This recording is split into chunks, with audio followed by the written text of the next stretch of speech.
পাপাচার বান্দা যখন দুনিয়া থেকে বিদায় নেওয়ার সময় হয়, আখিরাতের দিকে যখন রওনা করে, নাযালা ইলাইহি মালাইকাতুম মিনাস সামা সুদুল ওয়ুজুহ, কালো চেহারা বিশিষ্ট ফেরেশতারা দুনিয়াতে আসে। মাহুমুল মাসুহ, সালার বস্তা, সালার চট নিয়ে আসে। পাপাচার বান্দার সামনে বসে যাবে, মালাকুল মাউত আসবে ভয়ঙ্কর রূপ ধারণ করে।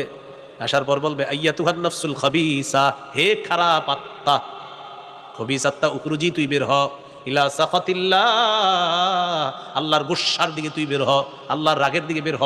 আল্লাহ তোর উপর রাগান্বিত, আল্লাহ তোর উপর অসন্তুষ্ট, বের হ, রাগান্বিত, আল্লাহ রেগে আছে তোর উপর। পাপাচার বান্দার আত্মা যখন বের হবে, শরীরের পশমের কোনায় কোনায় আপনি কাটা দিয়ে আঘাত করলে যে পরিমাণ আঘাত হবে, এই পরিমাণ কষ্ট দিয়ে তার আত্মাটা বের করা হবে। আরো অনেক বর্ণনা আসছে।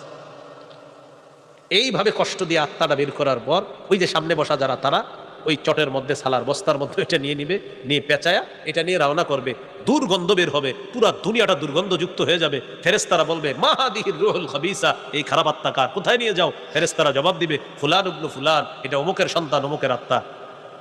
এটা নিয়ে যাচ্ছি কোথায়? আসমানের দিকে। প্রথম আসমানের কাছে যাবে, যাওয়ার পর অনুমতি চাইবে আসমানের দরজা খোলার। আল্লাহ তাআলা বলবেন, আসমানে উঠানোই দরকার নাই এটাকে, উক্তুবু কিতাব আবদি ফি সিজ্জিন, ওর আমলনামা সিজ্জিন নামক একটা জগৎ আছে, ওটার মধ্যে লিপিবদ্ধ করে দাও। ওই সিজ্জিন, এটার মধ্যে তার আমলনামা লেখা দাও। তাহলে পাপাচারের আমলনামা সিজ্জিনে চলে গেল, কবরে দেহ চলে গেল, আত্মাটা তার কবরে তার দেহের মধ্যে ফিরিয়ে দেওয়া হবে। দুই ফেরেশতা আসবে, ভয়ঙ্কর রূপ নিয়ে, দেখেই ভয় পেয়ে যাবে, বসাবে।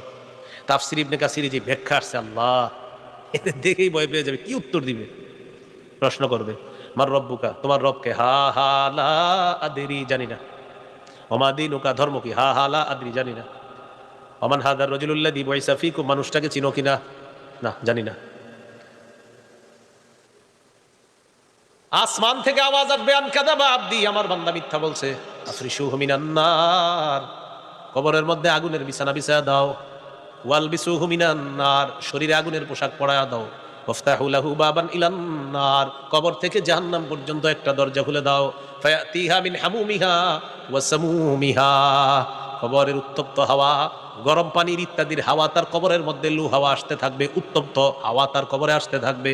আসার পর তার কবরের দেয়ালগুলা, মাটিগুলা, ছাদগুলা গরম হয়ে যাবে। এটা আল্লাহ কোরআনে বলেছেন, লাহুম মিন জাহান্নামা মিহাদু ওয়া মিন ফাওকিহিম গাওয়াশ, বিছানা, আগুনের বিছানা, ছাদটা আগুনের ছাদ, পাশে দাঁড়ায় থাকবে একজন ডান্ডা নিয়ে। ইয়াদরিবু দরবা, একটা আঘাত করবে।